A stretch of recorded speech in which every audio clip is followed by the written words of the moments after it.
memulakan, kita minta sepertinya Puan Reni untuk memimpin kita dalam doa. Tapi kalau dia tidak ada, saya memohon uh, Puan Rafiah untuk berdoa, boleh?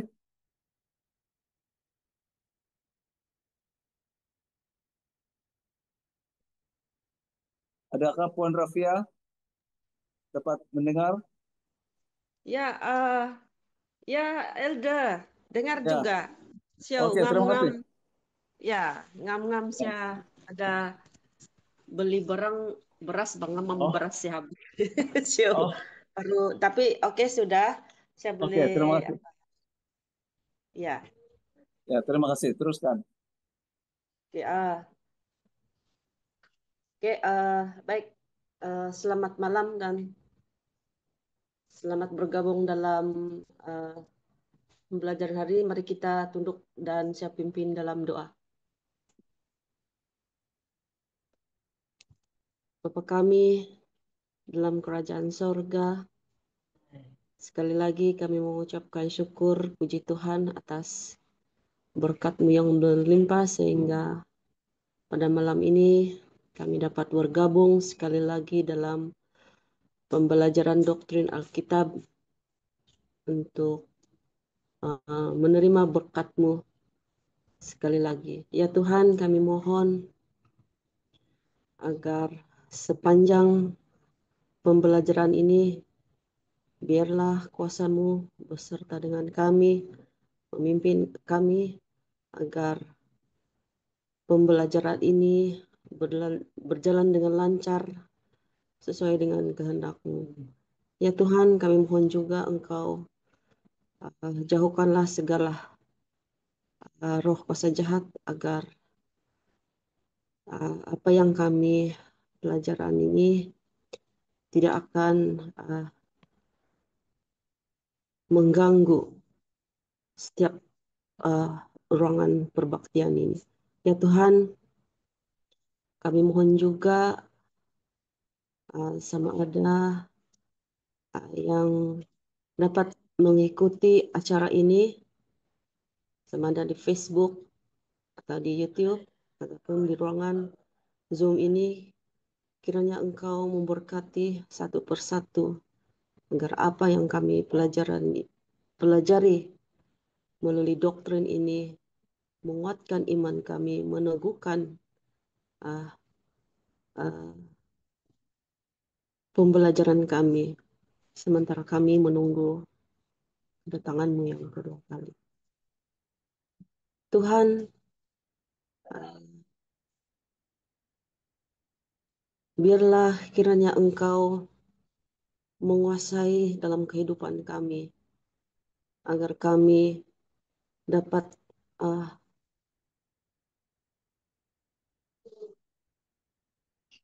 menerima firman-Mu dan menjadi uh, pedoman ataupun menjadi panduan dalam kehidupan kami agar kami tidak terpesong daripada perkara-perkara yang tidak berkehendak di hadapan-Mu. Tuhan ampuni segala dosa dan pelanggaran kami. Dan hanya Engkaulah tempat kami berserah Tuhan. Dan semua ini kami serahkan dalam nama Yesus yang telah menjadi penebus dan juru selamat kami. Amin. Amin. Terima kasih doa yang sangat indah dari Puan Rafiah, walaupun secara mengejut saya uh, jemput tadi. Dan terima kasih juga Pastor yang telah memaparkan lagu Yesus yang terindah, Yesus seperti gembala yang sudah menyediakan hati kita mendengar tajuk malam ini, yaitu kesatuan dalam tubuh Kristus. Jadi sama-sama kita uh, mendengar pencerahan ini sementara uh, para peserta mungkin boleh menaik dalam chat apa-apa message rekan-rekan kah, menyapa, menegur, uh, sambil kita mengirimkan pautan ini mungkin kepada kawan-kawan kita di grup-grup kenalan kita supaya lebih ramai yang dapat mengikuti ataupun lebih ramai yang mengetahui dan mungkin setelah sesi ini mereka boleh kembali uh, mengulang kaji bagi mereka yang tidak sempat. Jadi tanpa melengah-lengahkan masa, saya serahkan masa dan sesi ini kepada pastor untuk membahaskan tajuk nomor 14, kesatuan dalam tubuh Kristus. Dipersilakan, pastor.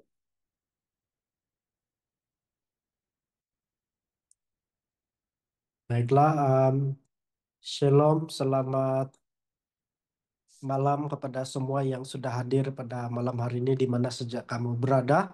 Terima kasih kepada host yang sudah memimpin kebaktian kita pada malam hari ini dan pertemuan kita pada malam hari ini.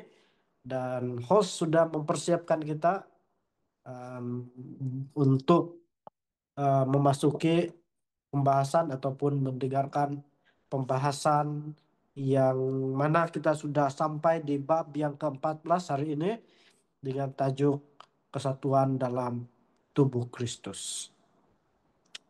Um,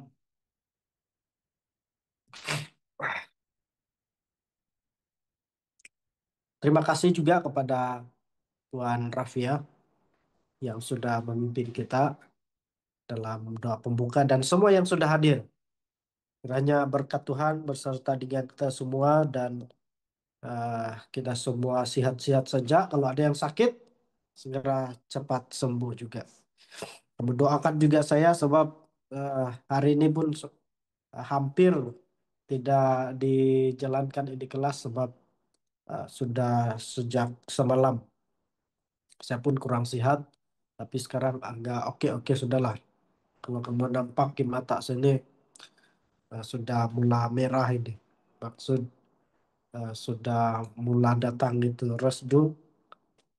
Jadi semalam yang saya agak teruk sedikit sampai saya demam dan sakit hidung dan mata. Tapi syukur puji Tuhan masih dapat kita lanjutkan pertemuan pada malam hari ini di pembahasan yang ke-14. Jadi tanpa membuang masa, mari kita lanjutkan pembahasan pada hari ini. Izinkan saya membuka terlebih dulu kita punya bahan pelajaran dan saya share screen.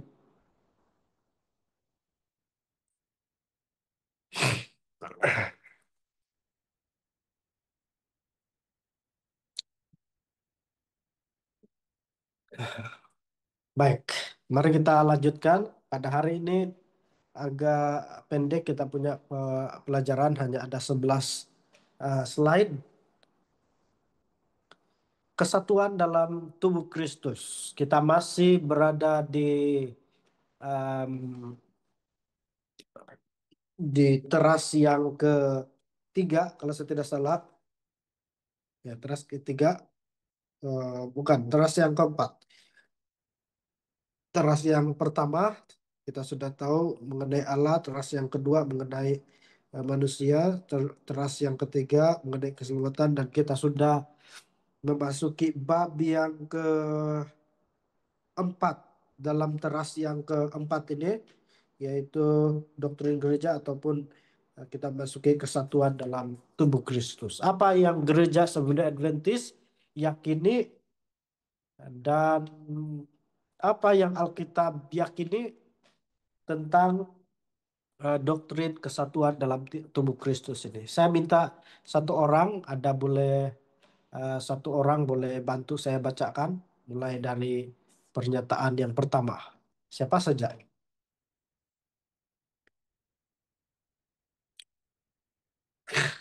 Ah, ada yang bersedia untuk baca atau saya perlu minta tolong. Oke, saya minta sahabat saya, Tuan Ryan, kalau selesa untuk boleh membacakan. Ah, oke, boleh. Siap. Dia punya pernyataan kan, Pastor? Ya, Oke, jadi gereja adalah suatu tubuh dengan banyak anggota yang dipanggil dari semua bangsa, suku, bahasa, dan kaum. Dalam Kristus, kita adalah ciptaan baru. Perbezaan suku, budaya, pendidikan, kewarganegaraan, serta perbezaan antara yang tinggi dan yang rendah, kaya dan miskin, laki-laki dan perempuan, tidak boleh memecah belahkan kita. Kita semua sama di dalam Kristus yang oleh satu roh telah mengikat kita menjadi satu persekutuan dengan Dia dan dengan satu sama lain. Kita harus melayani dan dilayani tanpa membeza-bezakan atau memiliki muka. Oke, lanjut saja. sambungan. Eh, oh, sambungan ke Ya, pasal. ya lanjut saja. Oke, melalui ilham Yesus Kristus dalam Alkitab, kita memiliki iman dan pengharapan yang sama dan mengungsikan kesaksian yang sama kepada semua orang. Kesatuan ini sumbernya adalah kesatuan dari Allah Tritunggal yang telah mengangkat kita sebagai anak-anaknya. Oke, terima kasih sahabat saya Ryan sudah membacakan pernyataan doktrin apa yang Gereja Seventh-day Adventist yakini mengenai topik ataupun em, pembahasan ini. Seperti biasa, kita ringkaskan em, apa pernyataan doktrin ini. Pertama, kita melihat Gereja Seventh-day Adventist meyakini bahwa gereja sebagai satu tubuh yang terdiri dari banyak anggota tubuh dengan fungsinya masing-masing. Sudah tentu kita akan jelaskan nanti dan kita akan pahami nanti bahwa tubuh di sini bukan bercakap mengenai tubuh fisikal ataupun tubuh secara literal, tetapi tubuh secara rohani, di mana anggota-anggota digambarkan sebagai satu tubuh yang memiliki fungsinya masing-masing. Kedua, gereja Seventh-day Adventist meyakini bahwa gereja tidak um, saya tidak pasti menghela ini di sini. Ini saya tidak bawa itu buku buku saya di sebelah mungkin. Gereja tidak melihat perbedaan suku mungkin ya. Perbedaan suku, bangsa, bahasa, kaya, miskin, karena semua satu di dalam Kristus. Intinya di sini adalah gereja Seventh-day Adventist meyakini bahwa uh, semua anggota itu, semua umat Tuhan itu adalah sama taraf. Tidak ada yang lebih tinggi dan tidak ada yang lebih rendah. Tetapi hanya memainkan peranannya masing-masing.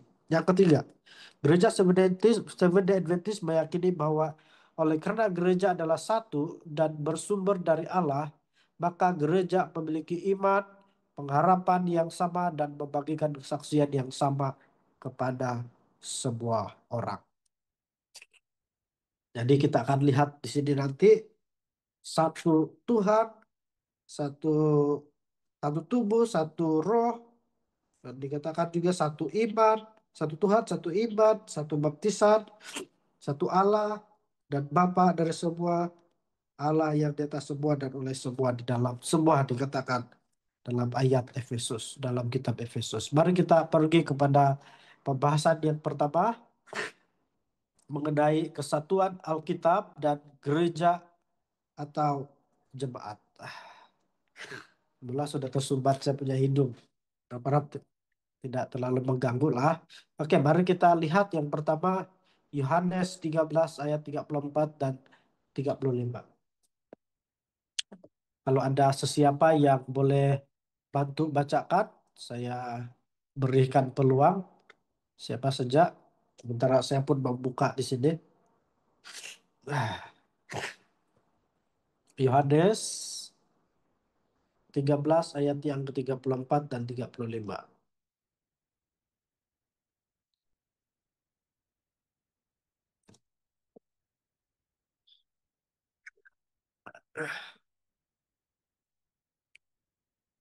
Oke, saya minta Elder Daulin untuk bacakan.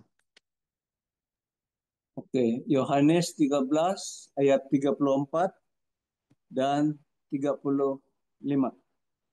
Ke ayat 34.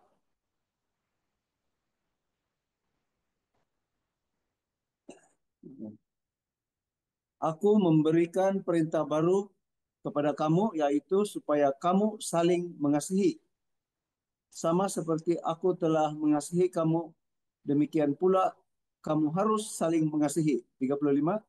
Dengan demikian, semua orang akan tahu bahwa kamu adalah murid-muridku, yaitu jikalau kamu saling mengasihi. Ya, terima kasih. Siapa yang boleh bacakan Yohanes 17 ayat yang ke-21 dan 23. Dan selepas ini ada satu orang boleh bacakan Efesus 4 ayat 3. Mari kita baca dulu Yohanes 17 ayat 21 dan 23. Saya minta siapa-siapa untuk bacakan. Saya minta Puan Florence selesai untuk membaca.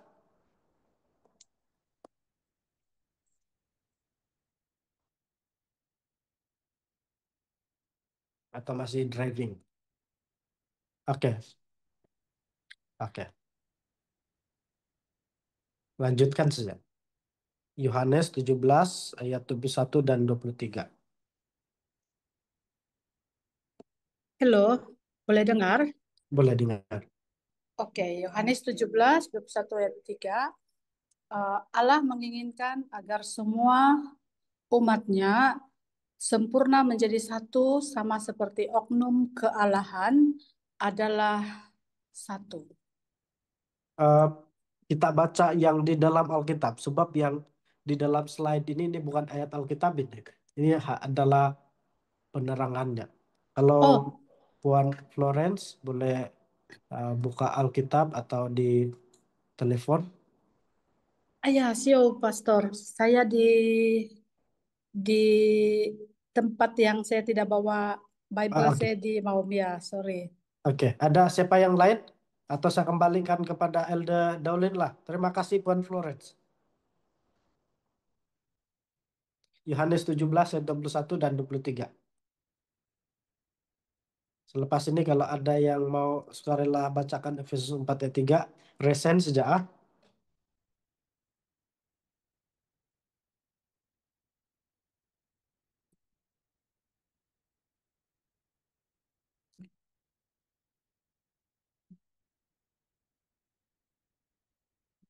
belum on mikrofon.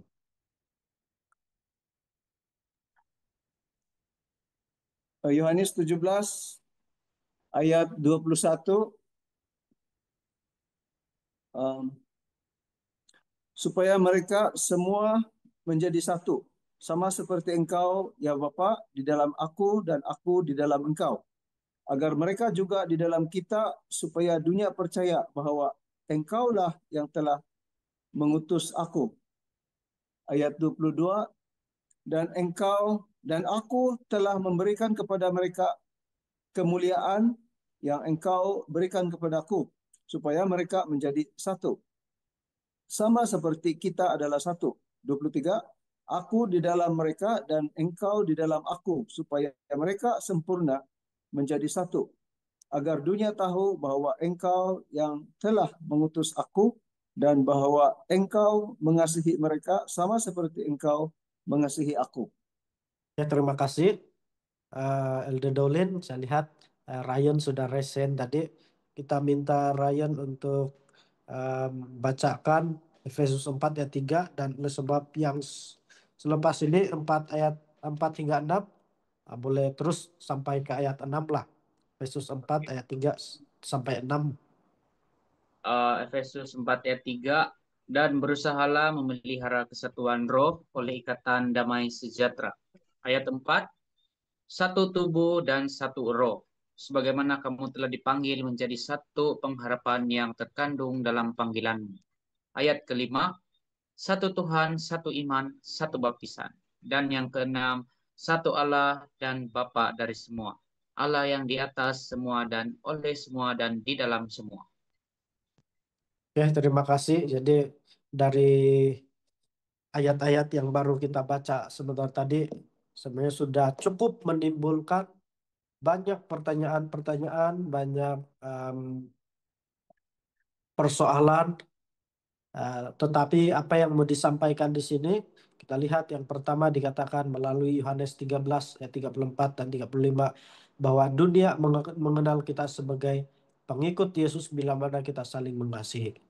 Nah, jadi satu kerinduan Yesus yang ada di dalam kehidupan orang-orang percaya adalah orang-orang percaya saling mengasihi, bukan saja mengasihi orang-orang yang di luar daripada iman Kristen itu sendiri, tetapi saling mengasihi terlebih kepada orang-orang sesama seiman di masing-masing gereja. Itulah uh, kerinduan Yesus di dalam uh, kesatuan gereja ini.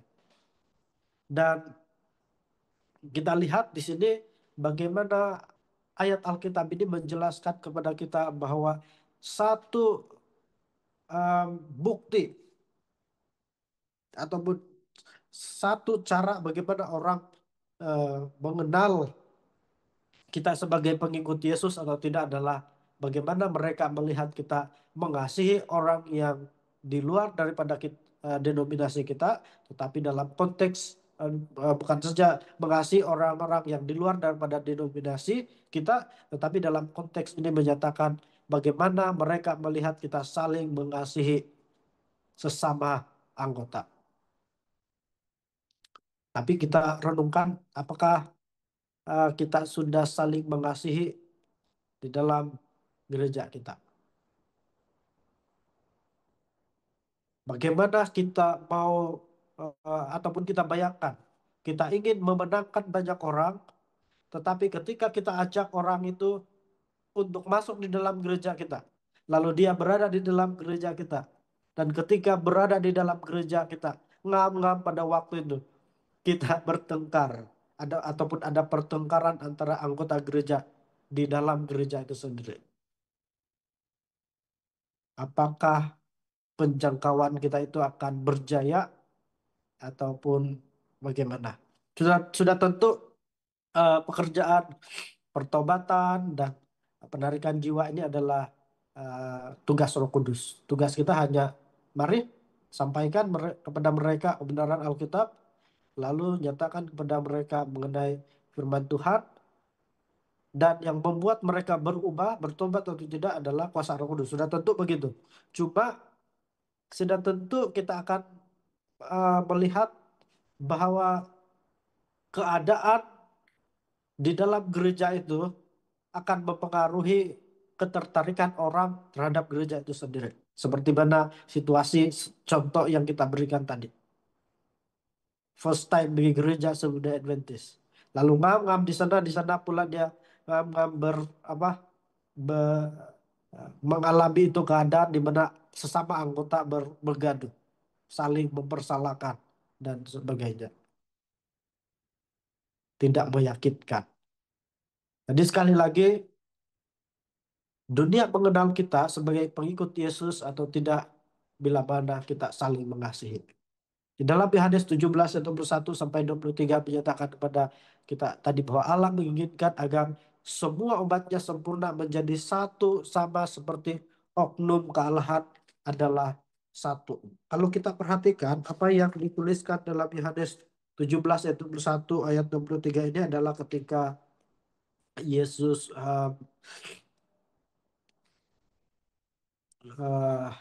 Yesus hampir kalau saya tidak salah, Yesus sudah mau disalibkan pada waktu ini. Tetapi latar belakang yang mau disampaikan dalam Yohanes 17 ayat 21 ini adalah ketika berada di Taman Getsemani. Kamu boleh periksa lah kalau saya salah mengira dia punya latar belakang tempat ya. Tetapi mengikut catatan yang saya ada, pada waktu Yesus berada di Taman Getsemani, dia merasa terbeban. Dia merasa susah hati. Ya, dia merasa terbeban dan dia merasa susah hati. Dan apa yang membuat dia terbeban adalah oleh karena dia melihat jemaat yang dia bangun itu, yang dia coba jangkau itu, yang ada pada waktu itu belum bersatu sepenuhnya. Kalau kita lihat latar belakang cerita ini, kita lihat apa yang dilakukan oleh murid-murid Yesus, apa yang mereka tanyakan, apa yang mereka bangkitkan isu adalah yang mereka bangkitkan adalah mengenai siapa yang terbesar di dalam kerajaan sorga. Bukan lagi bercakap mengenai kesatuan, bagaimana mengasihi sesama kelompok orang-orang percaya pada waktu itu, tetapi mereka menanyakan siapa nanti yang duduk di sebelah kanan, dia bilang tuh kan, siapa yang mendapatkan um, apa kedudukan yang besar di sana. Nah, ini yang membuat Yesus terbeban. Sehingga kalau kita lihat dalam ayat tadi itu, Yesus mengatakan doanya kepada Bapa supaya mereka semua menjadi satu sama seperti Engkau ya Bapa di dalam aku dan aku di dalam Engkau, agar mereka juga di dalam kita, supaya dunia percaya bahwa Engkaulah yang telah mengutus aku. Jadi ini adalah satu kerinduan dari Yesus sendiri, supaya umat ini, umat Tuhan ini sempurna dan satu, sama seperti oknum kalahan adalah satu. Satu yang dimaksudkan di sini sudah tentu satu yang kita sudah jelaskan dari bab yang kedua, ketiga, dan keempat, yaitu satu kesatuan. Kita lihat uh, uh, tiga kesatuan, tiga pribadi kealahan ataupun tiga oknum kealahan, yaitu Allah Bapa, Allah Anak, dan Roh Kudus adalah satu kesatuan. Dan ini yang menjadi kerinduan, keinginan dari oknum kealahan ini juga. Supaya sama seperti oknum kealahan ini yang tiga tapi satu adalah satu kesatuan. Begitu juga dengan umat Tuhan. Meskipun banyak tetapi terdiri dalam satu kesatuan. Efesus 4 ayat 3 sampai 6 menyatakan tadi bahwa semua umat Tuhan memelihara kesatuan roh. Karena kita semua telah dibaptis menjadi satu tubuh. Tidak memandang dari mana asal kita dan siapa kita, asalkan kita sudah menerima panggilan Allah di dalam keselamatan ini. Maka kita adalah satu oleh karena kita telah dibaptiskan oleh roh yang sama.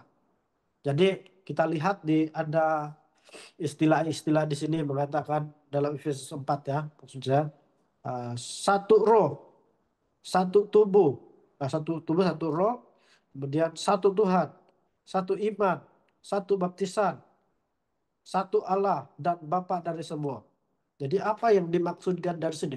Sudah tentu kita lihat tadi itu satu tubuh ataupun uh, satu roh, menyatakan di sini pertama satu tubuh itu menyatakan bagaimana Yesus, sorry,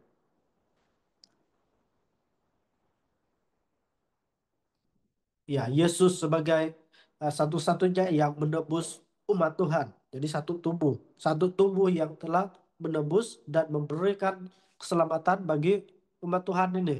Dan satu roh menyatakan kepada kita bahwa um, kita dibaptiskan oleh roh yang sama. Ini yang Yesus sebutkan. Saya pikir ini juga boleh kita kaitkan dengan apa yang Yesus sampaikan kepada Nikodemus mengenai baptisan air dan baptisan roh.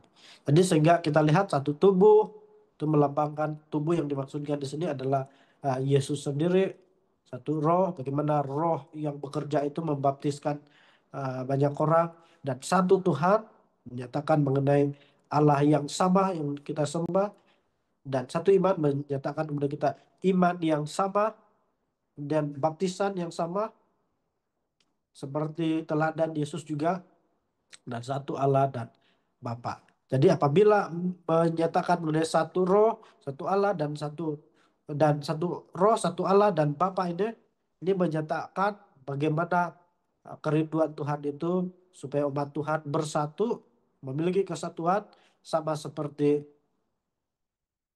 oknum kalahan itu juga uh, adalah satu kesatuan. Nah, 1 Korintus 12 ayat 4 sampai 6, apabila kita baca ini, kita tidak baca lah ini kalian ya, boleh rujuk Alkitab kita masing-masing. Apabila kita baca dan buka 1 Korintus 12 ayat 4 sampai 6, saya bagus juga saya baca lah, saya buka, kita masing-masing baca di sini. Nah, di dalam ayat ini menyatakan kepada kita bahwa ada banyak karunia.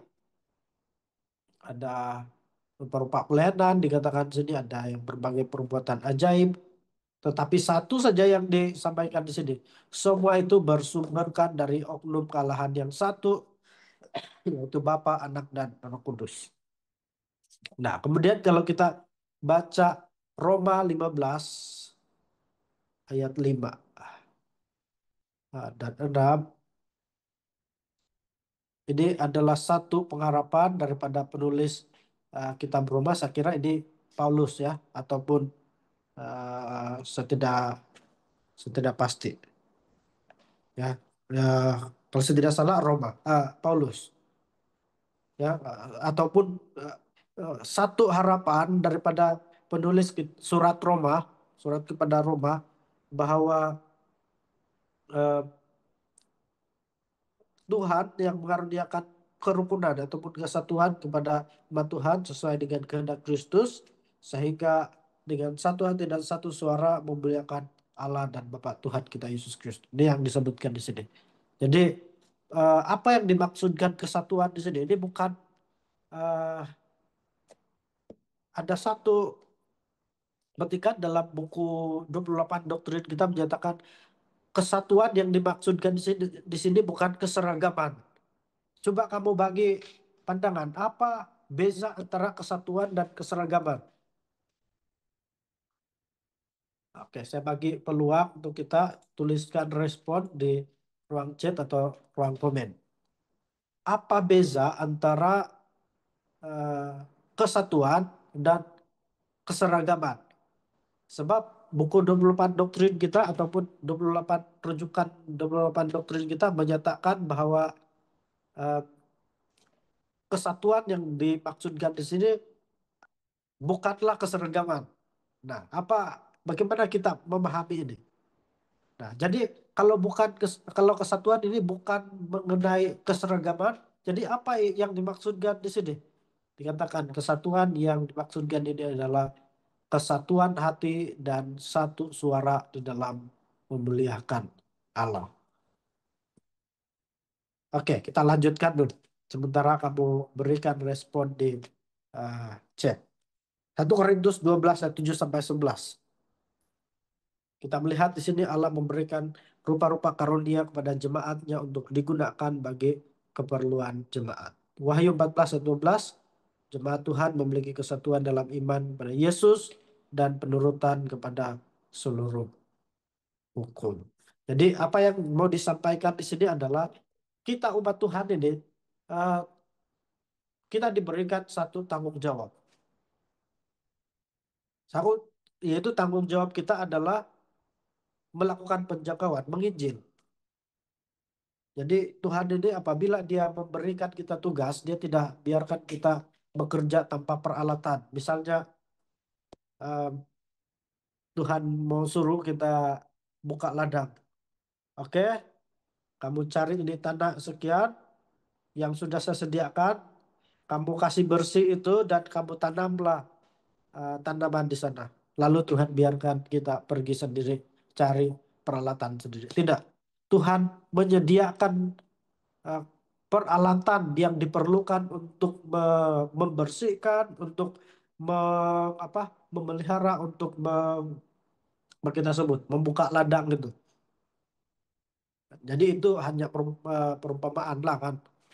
Tapi dalam kerohanian kita, ketika Tuhan mengajak kita, memanggil kita untuk melakukan pelayanan, Tuhan tidak biarkan kita tanpa ada peralatan, tanpa ada kemampuan apa-apa untuk melakukan itu penjangkauan.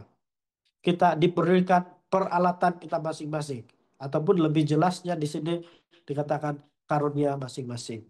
Ada yang karunianya adalah berkhotbah, ada yang juga karunianya adalah iman, karunia iman, ada yang karunia dia manajemen, ada yang karunia dia itu apa lagi? Eh, Mungkin menerjemah. Jadi banyak jenis karunia.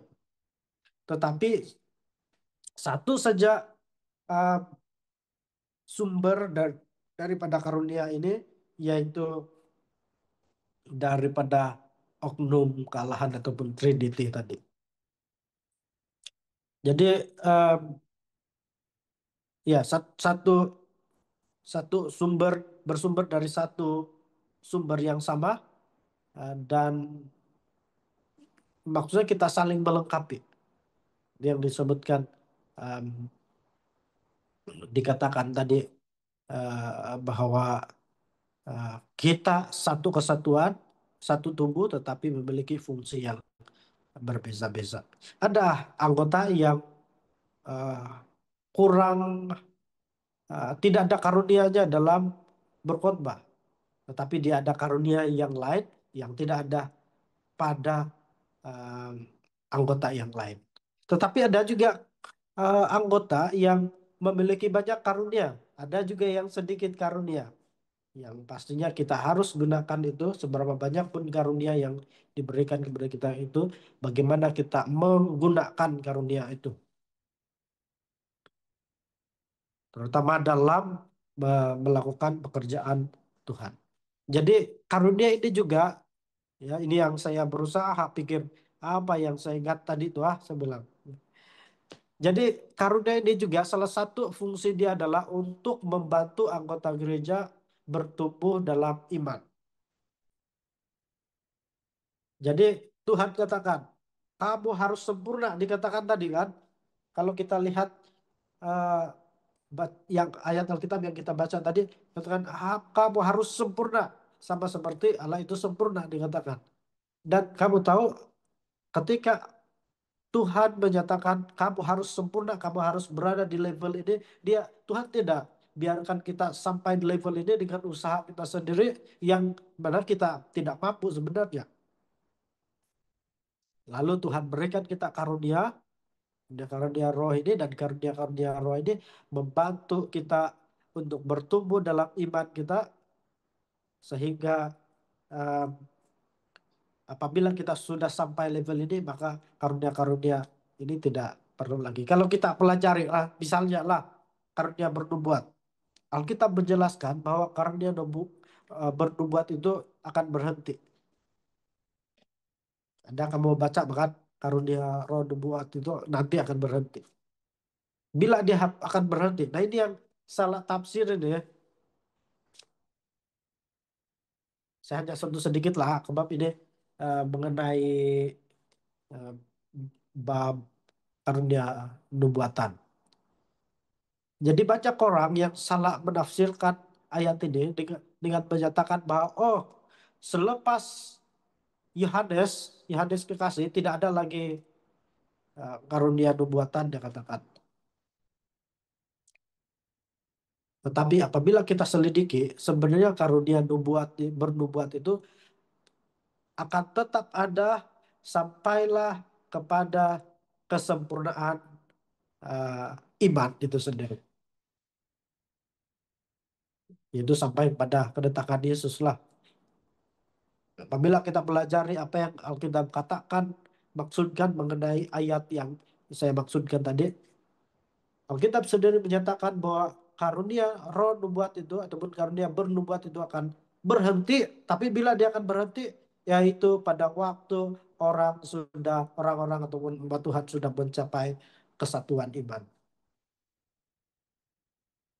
Jadi inilah kita sentuh sedikit mengenai karunia-karunia rohani lah.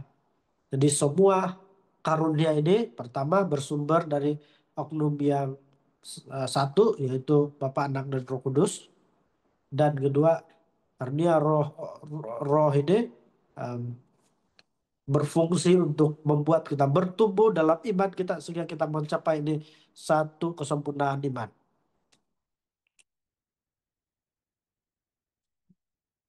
Dan seperti yang dinyatakan tadi, Tuhan memberikan bermacam-macam karunia kepada anggota-anggota gereja untuk digunakan untuk keperluan anggota gereja. Dan jemaat Allah memiliki kesatuan dalam iman pada Yesus dan penurutan kepada seluruh hukum Allah. Jadi kita sudah bahas tadi. Oke. Jadi Yohanes 17:23 seperti yang saya nyatakan lebih awal tadi bahwa kesatuan ataupun bagaimana anggota gereja mengasihi sesama anggota gerejanya adalah satu bukti nyata bahwa pelaksanaan tugas penginjilan dan penarikan jiwa itu lebih efektif, lebih berkesan. Jadi pelaksanaan tugas kita sebagai umat Tuhan untuk menarik jiwa-jiwa itu dikatakan melalui konteks ayat 17-23 dalam kitab Yohanes ini menyatakan bukan pada waktu banyak baptisan, bukan pada waktu banyak pesertanya, tetapi mengikut konteks ayat ini dikatakan bahwa ketika orang-orang mengasihi sesama jemaat, itulah tanda dan bukti nyata bahwa jemaat itu telah melakukan tugas penarikan jiwa dengan efektif. Kalau kita lihat di dalam Alkitab, ada satu teguran Yesus kepada orang-orang Farisi dan ahli-ahli Taurat. Terus hilang di kepala saya, itu ayat.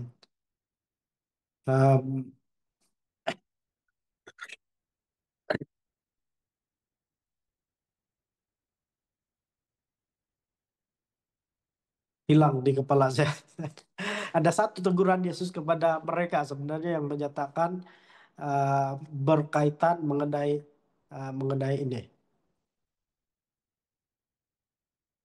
Saya tidak ingat sudah itu kata perkataannya, tetapi lebih kurang begini inti daripada ayat itu. Dia mengatakan, kamu mengajar orang, lalu orang itu menjadi lebih jahat dari kamu, dia katakan. Kamu udah pernah biasa karena baca juga ini. Saya pikir kamu boleh agak pada itu ayat dan ke wujudan itu ayat. Jadi jangan kita banyak baptisan, banyak pesertanya, tetapi yang kita bawa masuk itu pula lagi jahat, lagi munafik daripada kita. Nah ini masalahnya. Dan lebih jahat, lebih tidak mengasihi, lebih membenci daripada kita mungkin. Itu Korintus 3:9, semua yang menjadi satu di dalam jemaat adalah kawan sekerja Allah. Jadi ini tidak, sekali lagi apa yang dinyatakan tadi itu tanpa mengira bidang pelayanan dia, apa dia punya karunia, apa dia punya pekerjaan, apa dia punya status ekonomi dan sebagainya, kita sama taraf. Jadi sebagai pendeta, sebagai pastor, saya harus melihat bahwa anggota gereja itu adalah kawan sekerja. Jadi bukan macam orang suruhan. Harap-harap tidak ada anggota yang merasa dia jadi anggota suruhan lah apabila pastor-pastor mewakilkan pelayanan itu. Dan sebagai pastor, saya dapat katakan bahwa pelayanan itu tidak pernah dapat dilakukan oleh pastor dengan usaha sendiri tanpa ada bantuan daripada anggota-anggota gereja. Begitu juga anggota gereja melihat pastor itu sebagai kawan sekerja. Begitu juga anggota gereja melihat anggota yang lain itu sebagai kawan sekerja. Mari kita lihat poin yang keempat. Ya, bahagian yang keempat sebelum pergi kepada bahagian yang terakhir. Pencapaian kesatuan. Yohanes 17 ayat 11, sumber kesatuan adalah sumber kuasa Bapa, yaitu itu juga bersumber dari kemuliaan yang diberikan Bapa kepada Yesus dan Yesus memberikannya kepada jemaat. Dan di dalam Galatia 3:26 dan 28 intinya yang disampaikan di sini adalah fokus dari kesatuan adalah tidak ada lagi perbedaan suku, bangsa, dan kaum. Efesus 4 ayat 11 dan 13. Bagaimana karunia roh diberikan kepada jemaat agar jemaat memperlengkapi orang-orang kudus bagi pelayanan dan mencapai kesatuan iman dan pengetahuan yang benar tentang anak Allah dan pertumbuhan di dalam penuhan Kristus. Yohanes 17 ayat 17 firman Tuhan adalah dasar kesatuan di dalam jemaat. Jadi dari ayat-ayat ini bila kita baca kita akan mendapati bahwa pertama sumber kesatuan itu adalah dari kuasa Bapa sendiri.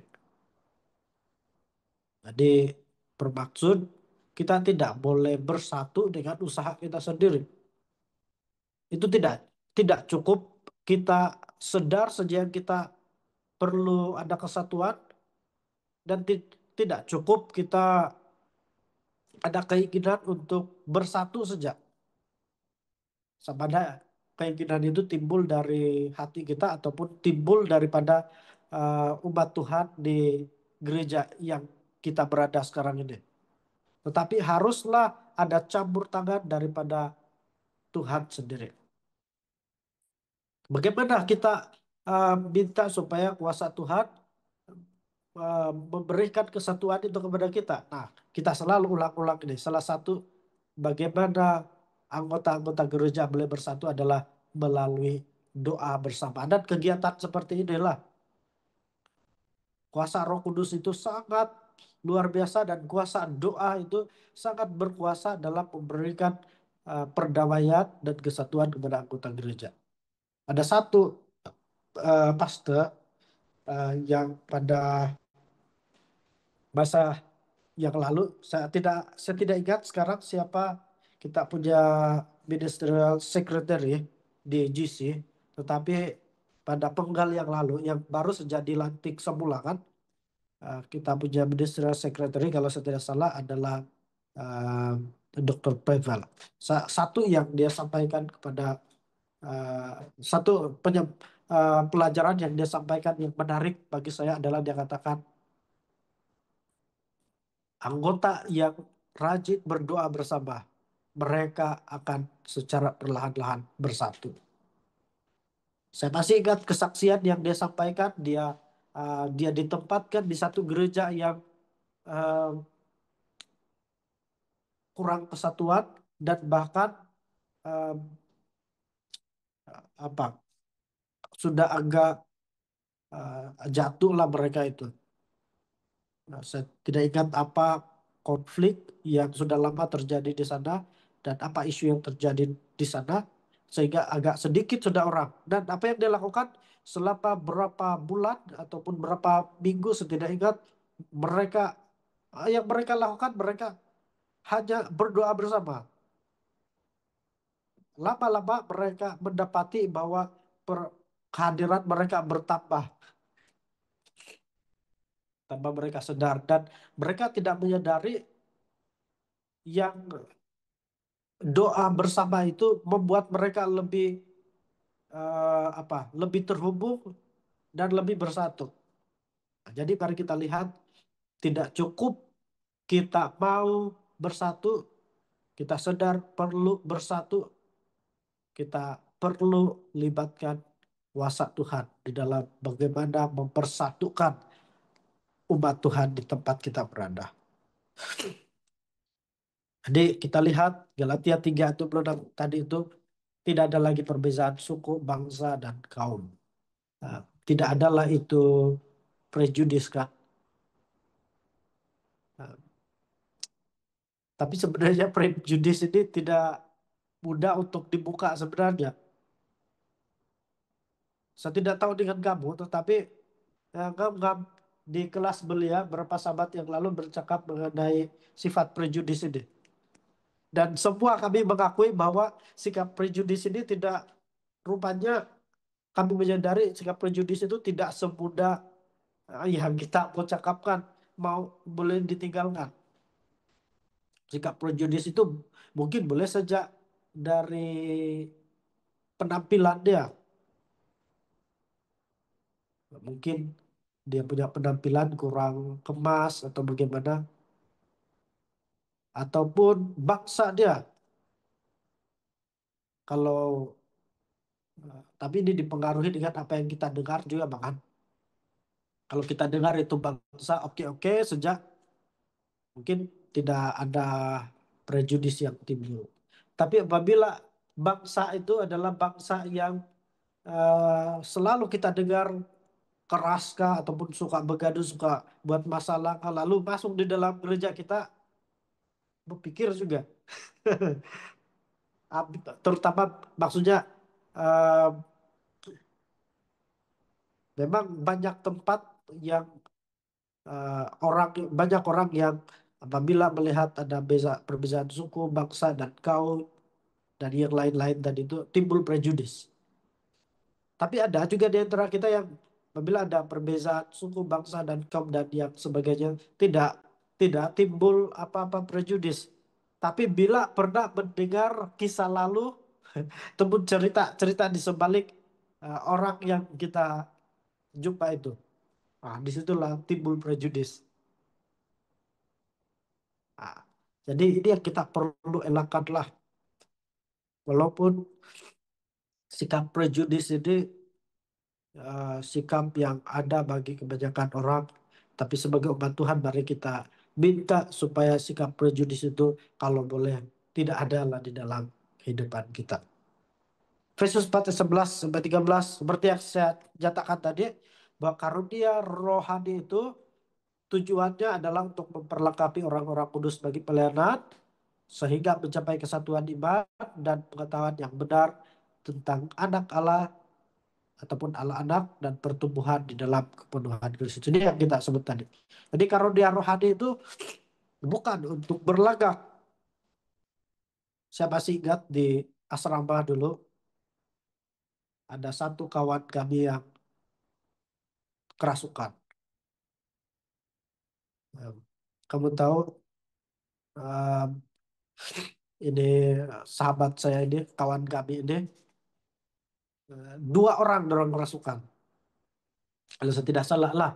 Yang satu tiba-tiba bercakap entah apa, bahasa Korea kah, bahasa apa itu. Padahal orang dusun tulen. Kemudian yang satu pula, saya tidak ingat dia bercakap apa, bahasa Chinese lah, Jepun lah. Dan yang agak sedikit lucu, mereka bercakap sambil mereka main bola. Mereka passing-passing bola mungkin begitu di dom ataupun di bilik asrama itu sambil bercakap bahasa asing. Kemudian ada kawan saya juga katakan, oh orang ini dapat karunia bahasa roh. Kemudian cerita itu beralih, oh bagus, kakak saya dapat karunia bahasa roh begini, dia bahasa roh begini. Saya berpikir karunia roh ini untuk apa sebenarnya? Untuk meninggikan kita, untuk memuliakan kita, untuk kita banggakan, ataupun untuk yang kita sebutkan tadi. Saya tidak membaca, sudahlah, berlengkapi orang-orang kudus dan seterusnya tadi. Sehinggalah mencapai kesatuan iman. Inilah kesatuan tadi itu.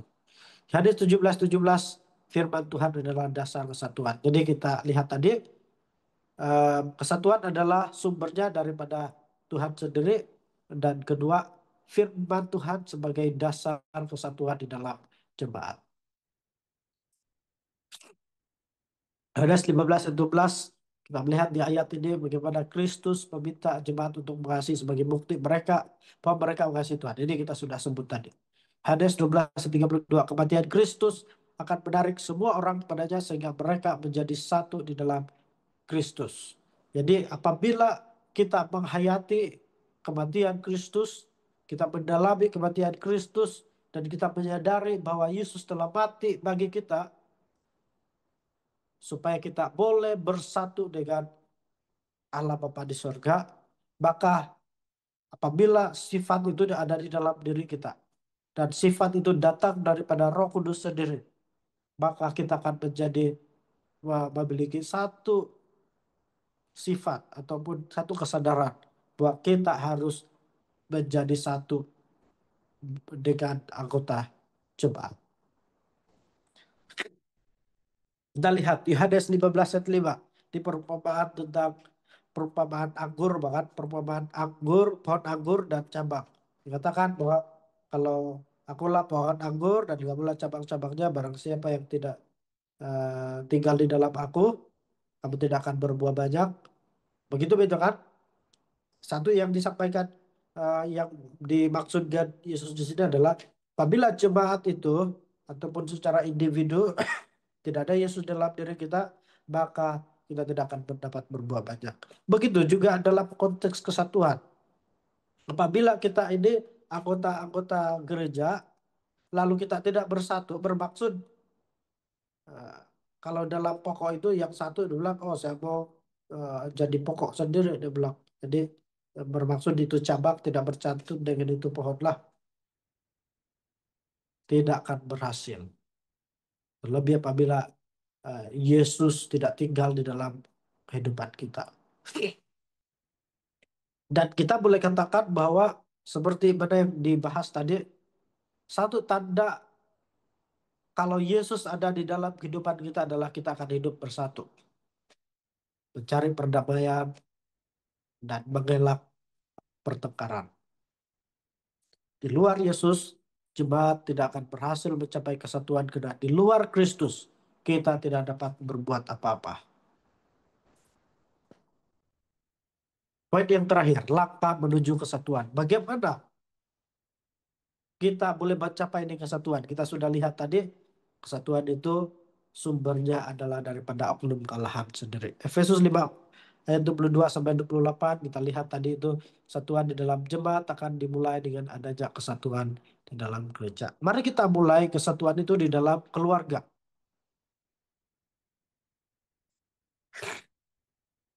Kalau di dalam keluarga tidak bersatu, bagaimana kita mau bersatu di dalam jemaat itu? Uh, Mungkin kalau di antara kita, kalau di daerah Kinarut ini semua keluarganya keluarganya bersatu lah kan. Tiada yang tidak bersatu. Tetapi bagi mereka yang sekarang ini keluarganya sudah berpecah. Wah ini pergumulan yang berat juga ini kan. Jadi berdoalah supaya kesatuan itu didapatkan kembali di dalam gereja, di dalam keluarga itu. Bagi yang belum ada keluarga, mungkin ada di antara kita, sudah tentu banyak di antara kita yang belum berkawin dan akan segera eh, berkeluarga. Ingatlah ini bahwa kesatuan itu harus diwujudkan dalam keluarga itu. Bagi mereka yang sudah berkeluarga di sini, saya percaya mereka ada banyak perkongsian mengenai pahit manis dan cabaran dalam kekeluargaan. Kalau mula-mula mungkin eh, oke-oke saja, tetapi makin lama akan melihat banyak cabarannya dan terutama cabaran dalam hidup berkeluarga itu adalah bagaimana bersatu. Kamu tahu apabila Alkitab mengatakan bahwa ini dari saya lah, bagaimana saya melihat ayat Alkitab yang mengatakan bahwa apabila seorang berkawin, dia dan pasangannya akan menjadi satu, yaitu satu kesatuan. Kita sudah pelajari itu. Bila, ini pertanyaan saya, kamu responlah, bilakah pasangan suami istri dikatakan menjadi satu? Sebelum dia, pada waktu dia bertunang, atau pada waktu dia kawin, ataupun selepas dia kawin, ataupun saya bagi pilihan yang lain, seumur hidup, ataupun proses seumur hidup. Coba kamu respon. Bilakah pasangan suami istri itu boleh kita akan katakan menjadi satu pada waktu dia bertunang, ataupun pada waktu dia berkawin, ataupun selepas dia berkawin baru boleh menjadi satu, ataupun kita boleh katakan kesatuan keluarga ataupun kesatuan suami istri itu berlaku ataupun proses seumur hidup. Coba kamu respon.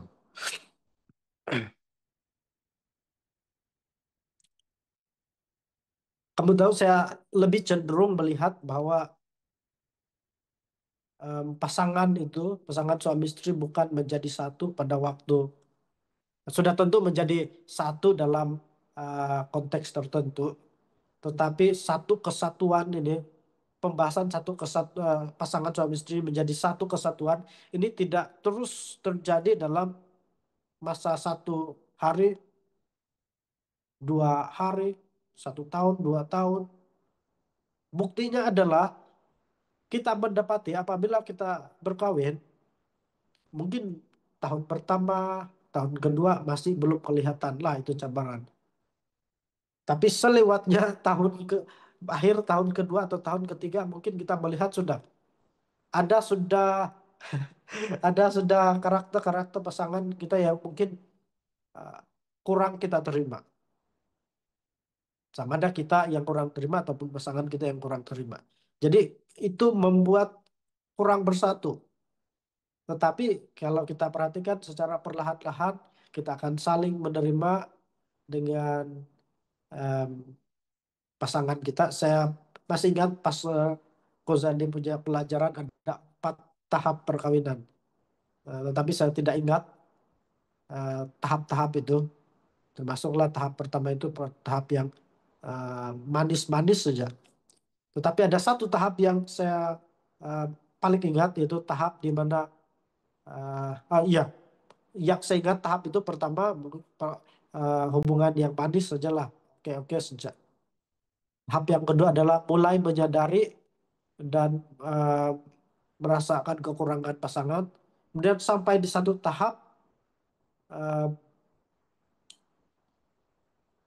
lali atau macam mana dengan itu itu proses menerima kekurangan pasangan lah. Jadi apa yang saya mau coba sampaikan di sini adalah kesatuan di dalam keluarga itu adalah satu proses seumur hidup. Tapi bagaimana proses seumur hidup itu berlaku kalau memang tiada usaha dan tiada usaha keluarga itu untuk melibatkan kuasa Tuhan di dalam keluarga itu, kan? Jadi proses seumur hidup. Dan saya kira kesatuan antara jemaat ini pun memiliki prinsip yang sama, yaitu eh, kita mungkin tidak pernah bersatu sepenuhnya buat masa inilah. Tapi pada waktu Yesus datang, karunia-karunia rohani yang kita terima masing-masing kita itu akan membantu kita bertumbuh, termasuklah kita mencapai satu kesatuan, eh, kesatuan rohani ini, kesatuan roh. Jadi ini pun kita lihat satu proses seumur hidup. Ini tidak mudah lah kan. Apalagi kalau kita ini ada kadang-kadang prejudis itu macam yang saya sebut tadi itu timbul daripada kisah ataupun latar belakang. Sekarang sudah jam 8.35 tapi ini yang terakhir lah. Saya masih ingat semasa saya menjual buku.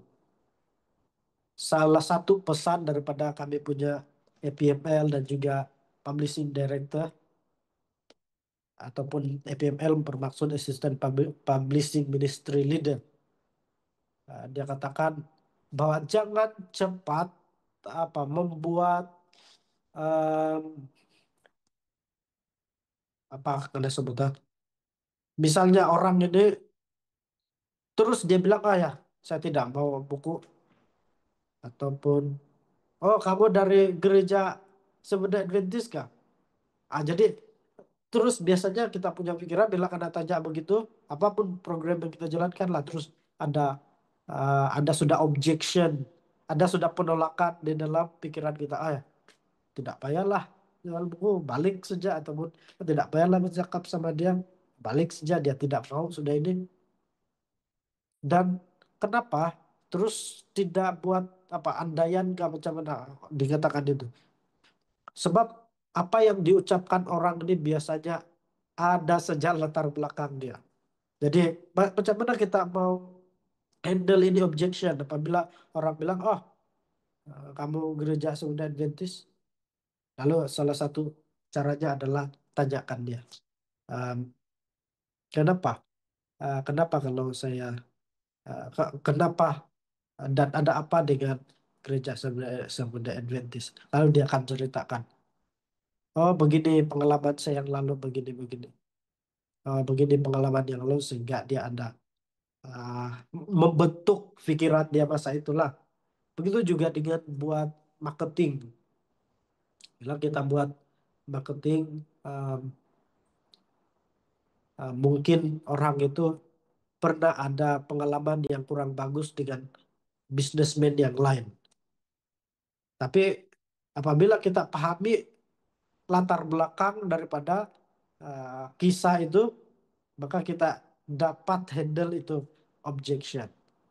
Jadi ini agak masih berkaitan, tapi ini tambahan lah mengenai ini kesatuan. Ini prejudice tadi.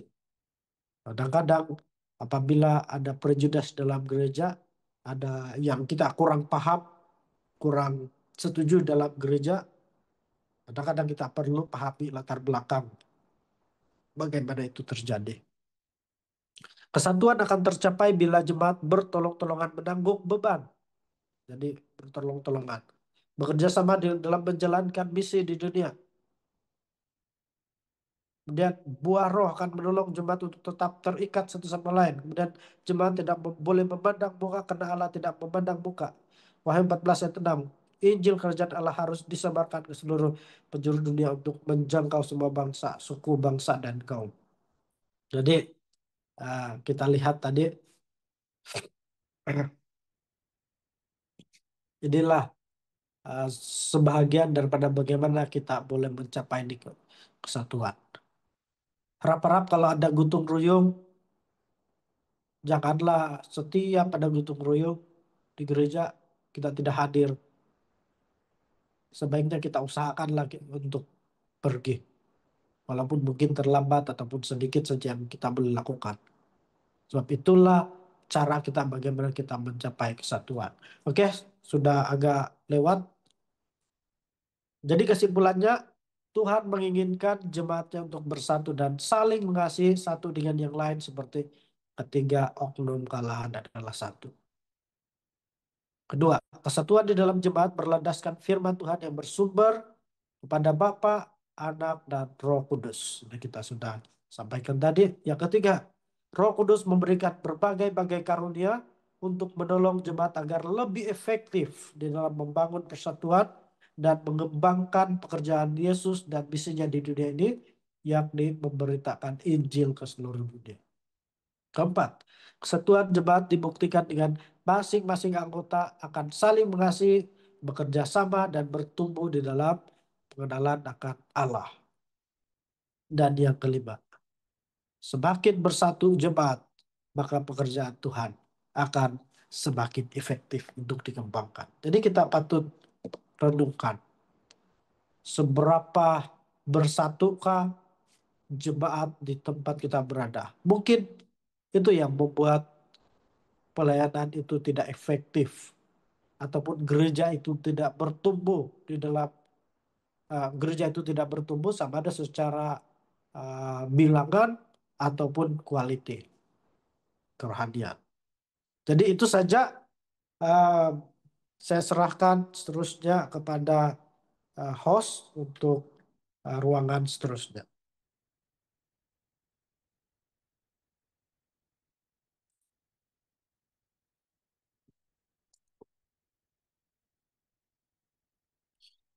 Mau on mikrofon. Terima kasih pembahasan oleh pastor yang sangat penuh dengan bukti-bukti yang luas dalam Alkitab yang memberi kita kefahaman tentang kesatuan dalam tubuh Yesus Kristus. Dan ruangan sekarang ini adalah masa untuk uh, pertanyaan. Kalau ada, langsung saja yang di ruangan ini terus saja buka uh, kita punya video dan tanya. Saya bagi masa pada siapa-siapa yang ada pertanyaan dan tidak sempat menulis di ruangan chat, terus buka videonya dan tanya. Mungkin saya mula dengan pertanyaan pribadi sendiri. Adakah kesatuan yang kita bincangkan hari ini juga merangkumi kesatuan dengan umat-umat anggota gereja dari denominasi Kristen yang lain?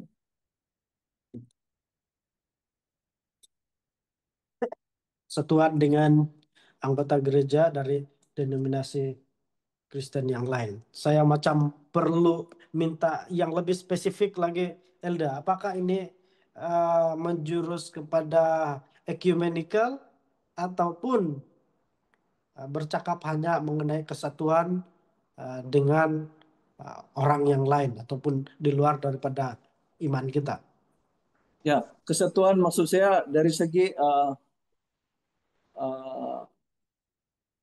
benda-benda menyokong satu sama lain dari segi uh, Injil, pengabaran Injil bagi doktrin-doktrin yang sama lah, bukan yang menjurus kepada yang perbezaan, yang common. Seperti contohnya ada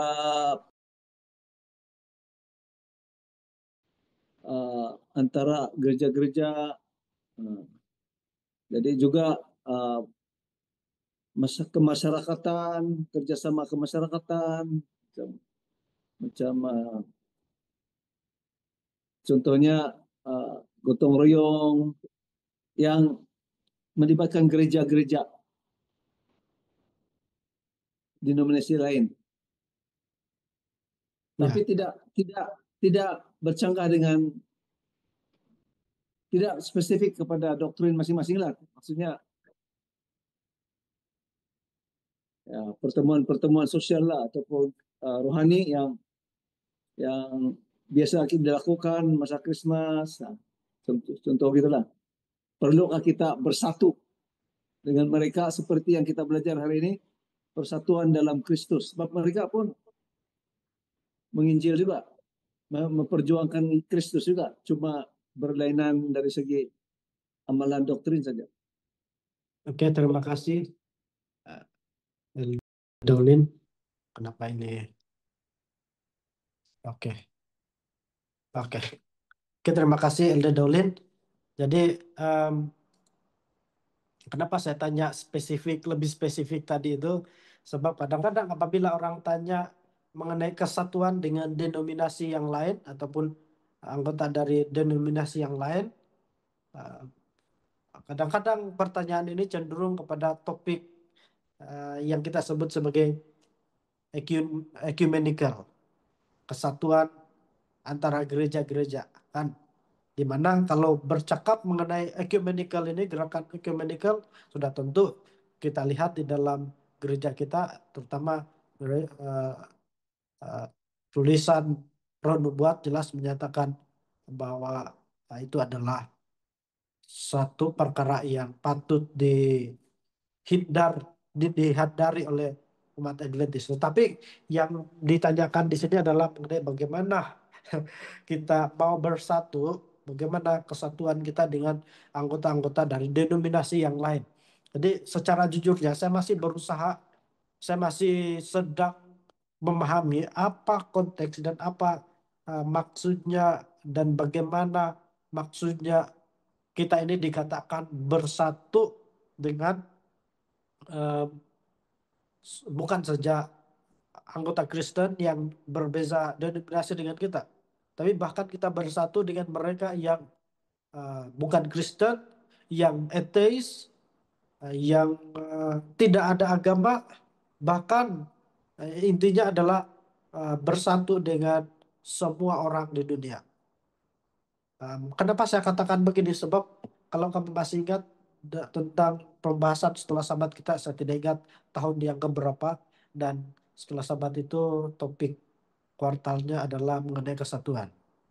Jelas di situ dikatakan bahwa selain daripada umat Tuhan harus bersatu dengan sesama anggota gereja, dengan anggota gerejanya, yaitu gereja di mana kita berada, kita juga harus bersatu dengan anggota yang eh, berbeza gereja maksudnya pasti gereja Seventh Adventist, tetapi mungkin tempat peribadatan yang berbeza, misi yang berbeza dan sebagainya. Dan satu juga yang ditekankan di sana bahwa apabila kita bersatu, apabila gereja kita ataupun sebenarnya saya lebih lihat ini secara individu. Apabila kita bersatu dengan orang di luar daripada keyakinan kita pun, itu menyatakan kesatuan kita dengan Tuhan. Bagaimana kita bersatu dengan mereka? Ini yang mungkin saya tidak boleh bahas banyak karena saya pun sedang coba mendalami apa sebenarnya yang dimaksudkan kita, apa yang sebenarnya Alkitab katakan ataupun doktrin gereja kita nyatakan, maksudkan mengenai kesatuan dengan mereka yang di luar daripada keyakinan kita, denominasi yang lain. Atau jangan-jangan kalau ikut sama-sama janji choir sejak pun dikira ecumenical pula nanti. Nah ini isu dia sebenarnya pendek. Habis eh, saya pun susah mau sampaikan macam yang saya bilang tadi, saya sedang coba pahami, dan satu topik yang dalam penelitian saya sekarang ini juga adalah pertama terkait itu tadi, em, kesatuan dengan bagaimana kita bersatu dengan denominasi yang lain, dan fokus utamanya adalah mengenai ecumenical. Apa apa program-program ataupun tindakan-tindakan yang boleh kita katakan memang bersatu tetapi tidak termasuk dalam gerakan ecumenical ataupun yang termasuk. Ini yang saya coba pahami. Di uh, uh, saya pun banyak timbul persoalan sekarang ini, pertanyaan-pertanyaan lah. Sebab ada isu yang hanya ikut apa choir di dibilang, oh kita kita sebagai, ataupun beginilah, ada satu orang dia katakan ketika dia melihat ada gereja yang bergabung dengan gereja yang lain untuk menjalankan satu program, misalnya gereja Seventh Adventist ikut dalam bersama dengan satu atau beberapa gereja dan menganjurkan satu program, misalnya perayaan Christmas ujung tahun. Jadi dia menganjurkan semua denominasi gereja di satu daerah itu. Kemudian ada satu orang bilang, oh ini gereja kita sudah sesat ini, dia bilang. Gereja kita sudah mulai terlibat di dalam gerakan ecumenical kan, dia bilang. Jadi sebenarnya saya lebih cenderung itu bukan ecumenical. Itu lebih kepada bagaimana kita bersahabat, bergaul dengan orang yang berada di luar iman kita. Salah satu strategi penjangkauan kita lah sebenarnya. Nah, jadi oleh sebab timbul pertanyaan-pertanyaan ini, kita susah menjawab isu mengenai, oh sedikit-sedikit, oh ini ecumenical, oh ini ecumenical. Tapi kita harus memahami bahwa konteks bersatu dengan orang di luar keyakinan kita bukan dalam konteks nistakat inilah yang saya boleh dapat. Nah, bukan dalam konteks bersatu. Oke, kita kasih setelah kita punya doktrin. Mana yang ngam supaya doktrin kita semua di seluruh dunia sama saja. Oke, misalnya dalam gerakan gereja sedunia, oke, kita bincangkan bagaimana doktrin hari Sabat. Kemudian kena undi, majority setuju. Baguslah kalau setuju semua. Hari Sabat itu jadi doktrin, kan?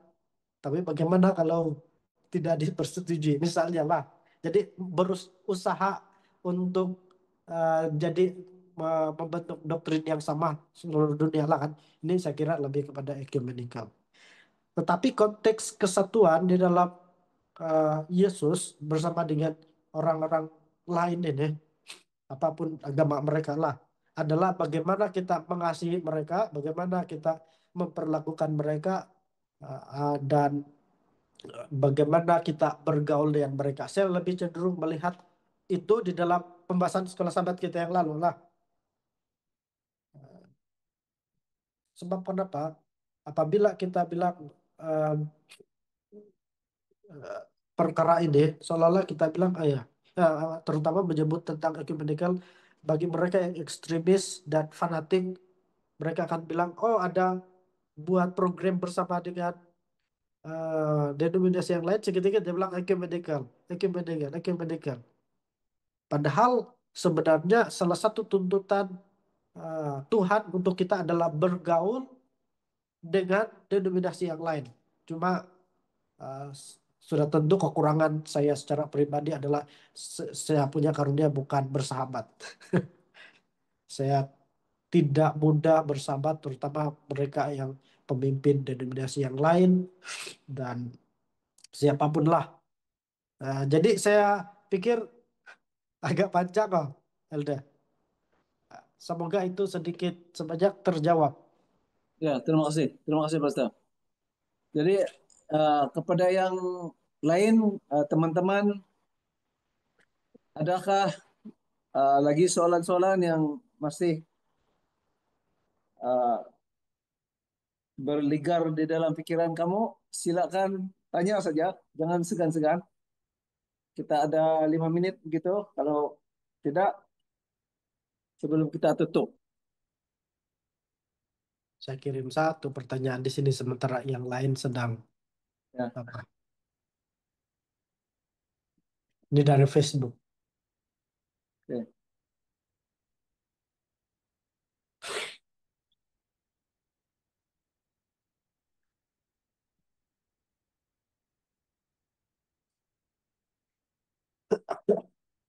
Oke, Elda nampakkah satu pertanyaan di sini? Mungkin boleh bacakan dulu. Silakan Pastor, saya tidak nampak. Di chat. Oke, saya ambil dari, saya sudah kirim di chat ini sebenarnya, Elda. Oke, oke. Oke, saya lanjutkan atau macam mana? Apa tanda-tanda yang menunjukkan gereja itu tiada kesatuan, Pastor? Saudari Lupinga Liza. Oke, sebelum saya jawab, mungkin ada pandangan dari yang lain berdasarkan pelajaran kita tadi, atau dari host sendiri mungkin ada pandangan sendiri. Macam ada satu orang mau on tadi tapi tidak jadi. Oke, lanjutkan saja. Kalau dia cakap tanda-tanda itu tadi, mungkin dari segi apa yang kita boleh pikirkan adalah uh, tidak ada kerjasama lah dalam gereja itu. Ada saja yang pihak-pihak yang suka mengungkit benda-benda yang memecah belahkan isu-isu yang tidak seharusnya menjadi isu yang besar tapi dibesar-besarkan. Jadi itu tanda-tandanya gereja itu tidak bertumbuh sebab sentiasa ada konflik di kalangan pemimpin ataupun anggotanya. Jadi itu kurang sehat lah Oke, contoh-contoh. oke, terima kasih Elda. Jadi saya setuju dengan yang disampaikan tadi itu tiada kerjasama. Dan itu mungkin satu contoh lah. Saya pikir em, berdasarkan pelajaran kita, kita melihat banyak contoh-contoh gereja yang tidak bersatu. Disebutkan tadi em, ada banyak konflik, eh, mau buat mesyuarat pun sikit-sikit tidak pengam sejak apalagi banyak contoh bakal ini mungkin pergi gotong royong hanya satu orang dua orang sejak. Tapi yang saya kagum beberapa gereja ini kan, bila dia bilang oke, besok kita gotong royong, dia bilang, yang waktu hari Sabat. Ini biasa berlaku waktu saya kecil ini. Cuma jarang-jarang lah saya lihat sekarang. Nah, dia bilang, hari ini hari Sabat, besok, oh ya besok kita perlu gotong royong loh. Bilang, lupa pula, masih belum awal-awal. Oke, kita gotong royong besok. Sekali datang semua besok dia. Ada yang bilang, oke, kita mau malam ini kita mau buat kebaktian di sana rumah si elder sekian-sekian. Oh, terus semua pergi. Tidak sudah bertahan. Ada lagi yang bilang, oke, ujung tahun ini kita buat hari keluarga sekian-sekian di sana apa? Bilang, tapi terus semua pergi. Tapi ada juga gereja yang oke besok gotong royong. Terus adalah yang anggota bilang, ah saya tidak mau pergi itu lambat kasih tahu. Dan sebenarnya ada bersungut-sungut, bah itu anggota gereja bersungut-sungut sejak komplain. Sama ada lambat karena kasih tahu kah, awal karena kasih tahu kah. Jadi ini saya pikir salah satu yang paling banyak berlaku lah di dalam gereja. Tapi kalau bercakap mengenai semua tanda-tanda itu saya pikir banyak kan. Tidak ada keserasian lah itu kan. Tidak ada keserasian, tidak ada kesepakatan bersama. Dia mau mesti dia lah yang dia punya idea lah yang paling benar. Jadi saya pikir ini perlu kita hati-hati juga lah. Kadang-kadang kita ini cenderung bilang, ah mesti ini yang betul. Mesti inilah yang kena buat, dia bilang. Bila orang lain ataupun komite gereja buat bertentangan dengan apa yang dia inginkan, dia cenderung bersungut-sungut dan tidak mau apa, tidak mau terlibat dengan itu program misalnya. Saya pikir ini juga menunjukkan ketidaksatuan. Tidak mau bersatu lah itu orang yang tidak mau bersatu dengan itu gereja. Um, Mungkin kalau kita bercakap pasal mesyuarat saja, ini juga satu refleksi lah kan. Apabila kita bermesyuarat, kita harus mengambil satu sikap di mana persetujuan ahli komite itu mesti itulah persetujuan bersama. Maksud saya adalah menjadi persetujuan bersama. Sama ada kita setuju atau tidak pada bulannya kita harus mengambil sikap bahwa oh inilah kami bersetuju, inilah harus kami terima. Sebab ini suara bersama. Tapi masalahnya adalah bila bermesyuarat, kemudian yang satu katakan begini, tapi ahli komite bilang macam cenderung begini begini, akhirnya ditolak dia punya usulan. Lalu di luar dia cakap lain-lain. Kemudian itu program betul-betul tidak tidak berjaya misalnya. Ataupun yang dia cakap waktu mesyuarat betul. Kemudian dia bilang, nah kan dulu saya cakap begini-begini. Nah, kamu tidak cakap, kamu tidak pandai dengar cakap. Saya pikir ini adalah satu sikap yang menunjukkan tidak kesatuan juga. Tidak bersatu juga. Tapi bila bercakap anggota tidak bersatu, saya pikir apa yang kita sebutkan tadi itu di dalam gereja kadang-kadang biasanya ada lah itu satu, dua, tiga orang yang sedikit-sedikit komplain, sedikit-sedikit cumut-cumut, sedikit-sedikit tidak setuju, las-las, sedikit-sedikit merajuk lah kan.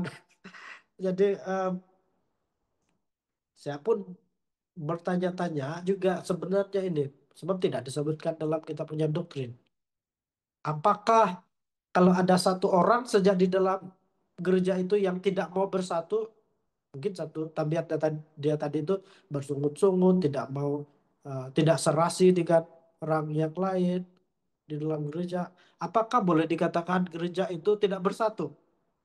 Ataupun harus semua dulu serasi tanpa ada satu orang pun yang tidak serasi dengan sesama anggota baru dikatakan bersatu. Jadi ini pun sebenarnya pertanyaan-pertanyaan yang timbul dari saya secara sendiri. Tapi saya pikir kita boleh renungkanlah itu sendiri kan. Oke, itu respon saya. Kita sudah jam 9. Nah, ada satu satu dari Miss Nelly di sini. Nah, mungkin host boleh bacakan sejak. Oh ya, soalan daripada Diakonis Nelly, kepimpinan tidak berfungsi dalam gereja, ibadah dan pelayanan hambar. Ya, gosip dan fitnah berleluasa. Itu juga Itulah tanda-tanda. itu. Ya, saya rasa selari dengan apa yang kita bincangkan, cuma dia lebih lebih jelas dan lebih spesifik lagi lah. Jadi, Saya rasa di mana-mana gereja ada lah ini kan, pastor. iya. Cuma cuma ada yang kita tidak dengar dan ada yang jelas. Hmm. Tapi berbalik kepada soalan pastor tadi yang kata, adakah ia menunjukkan ketidak ada persatuan ataupun sebaliknya, itu juga saya pun timbul persoalan juga. Jadi itu personal lah. Ya. Ya. Jadi, terima kasih host dan juga Miss Nelly. Jadi ini sudah dikasih tahu lah, ditambahkan ini tanda-tanda gereja itu tidak bersatu. Pimpinan tidak berfungsi, ibadah dan pelayanan hambar, dan gosip dan fitnah berleluasa, inilah salah satu banyak. Tapi saya melihat juga, saya cenderung melihat juga sebenarnya ini sikap-sikap begini ini, semualah sikap-sikap yang menunjukkan tidak kesatuan ini kadang-kadang disebabkan apa? Saya tidak tahu apa istilah yang sesuai untuk menjelaskan ini. Uh, Mungkin apa yang saya mau sebut tadi itu, Uh, uh, hilang hilang di kepala saya apa yang saya mau cakap tadi itu. Uh, Macam mana mau pasti jelaskan. Kadang-kadang saya hilang di kepala saya, tapi mungkin saya ambil satu contoh lah, yang Bapak bilang kita datang ke gereja. Mungkin kita datang ke gereja tepat waktu, tapi apabila apabila kita melihat orang-orang ini tidak sejak lambat saja pergi gereja, selalu kita pun cenderung ada orang pun uh, saya pun mau pelan-pelan lah, nanti itu baru orang datang. Ada yang saya mau sampaikan tadi, konsep yang sama tentang bagaimana ini eh, sikap-sikap yang menunjukkan kita ketidaksatuan ini berlaku dalam gereja kita. Konsep yang sama macam tadi. Em, tapi saya tidak, pertama hilang itu apa yang saya mau sampaikan tadi. Kedua, saya tidak tahu apa istilah yang sesuai untuk menjelaskan. Oh, oleh karena si Anu begini, saya begini. Dan ya lebih kurang begitu. Tapi lewatkanlah itu, sudah sudah hilang, di pikiran saya. Oke, saya kembalikan kepada host. Oh, ada Oke. satu di sini, live live ke ini. Masih kita Tempidai Jinton ini sebenarnya, tapi ya live. Oke, nanti kita teruskanlah di next pertemuan.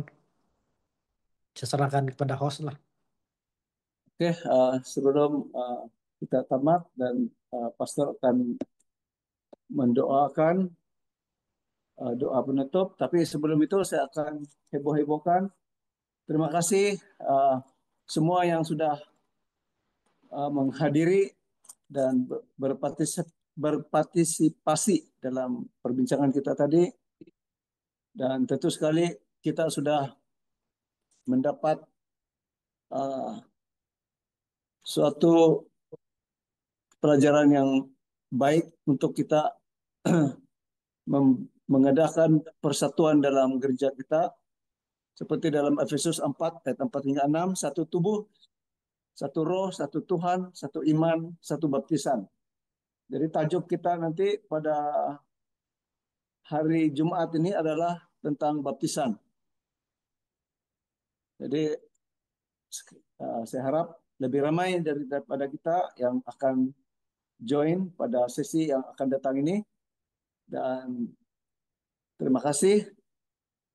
Saya serahkan kepada pastor untuk doa penutup.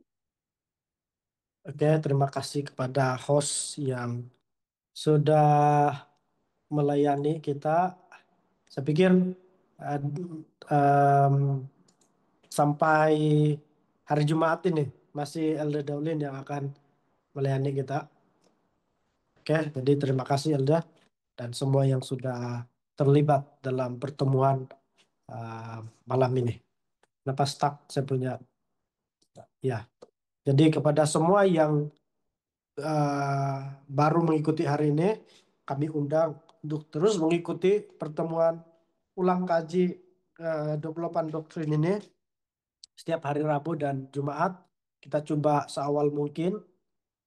Oke, bahkan 7.15 ataupun sempat juga makan lah. Atau mau terus, tapi kita selalu mulai 7.25 juga sebab 7.15 biasanya baru ada dua orang. Kita risau, kita terlalu awal dan banyak yang terlepas juga. Tapi kita usahakanlah next pertemuan nah. Oke.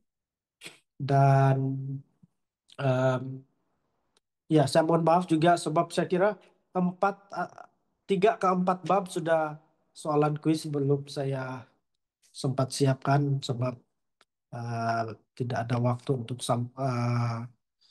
melengkapkan itu kuis pada minggu-minggu yang lalu.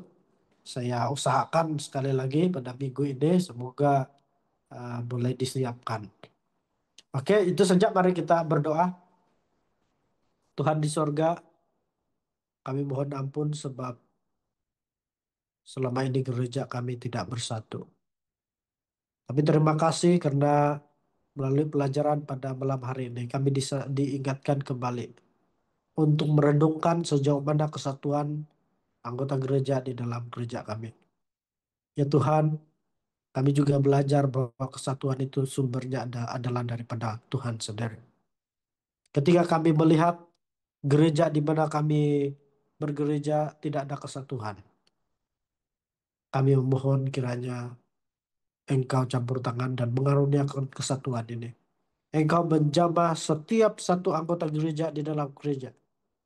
Sehingga tidak ada lagi gosip, tidak ada fitnah, tidak ada pertelingkahan. Tetapi kami selalu menjadi rendah hati, saling mengalah, dan selalu mau rela diajar. Dan semua sikap-sikap yang menuntun kepada kesatuan itu ada dalam diri kami. Ampuni juga apabila kami sebagai pemimpin gereja gagal melakukan pelayanan kami dengan sebaik mungkin.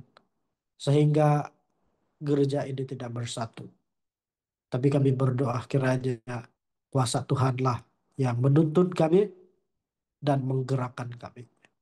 Supaya nasihat Yesus sendiri. Agar kami mencapai satu kesempurnaan tabiat, satu kesempurnaan kesatuan. Akan digenapi oleh karena kuasa Tuhan yang menaungi kami. Kami akan beristirahat pada malam ini. Kami menyerahkan kehidupan kami ke dalam tangan-Mu. Biarlah Engkau yang berikan kuasa penyertaan pada kami. Berikan istirahat yang cukup sehingga besok pagi kami dapat bangun dan melanjutkan uh, pekerjaan atau beraktiviti kami masing-masing. Hamba-Mu berdoa kiranya Engkau memberkati satu persatu mereka yang sudah hadir bergabung pada malam ini, baik di Zoom, YouTube, ataupun Facebook. Sama ada yang mengikuti pada waktu ini, tapi juga yang mengikuti pada masa akan datang melihat rekaman ulangan. Mau berdoa Engkau yang berkati mereka. Apabila mereka sakit, Engkau sembuhkan. Apabila mereka uh, ada pergumulan, Engkau yang memberikan penghiburan dan jalan keluar kepada mereka. Dan kami berdoa juga supaya Tuhan memberkati dan menyertai gereja di mana sejak kami berbakti setiap sabat. Dalam nama Yesus kami berdoa. Amin. Amin. Oke, terima kasih semua.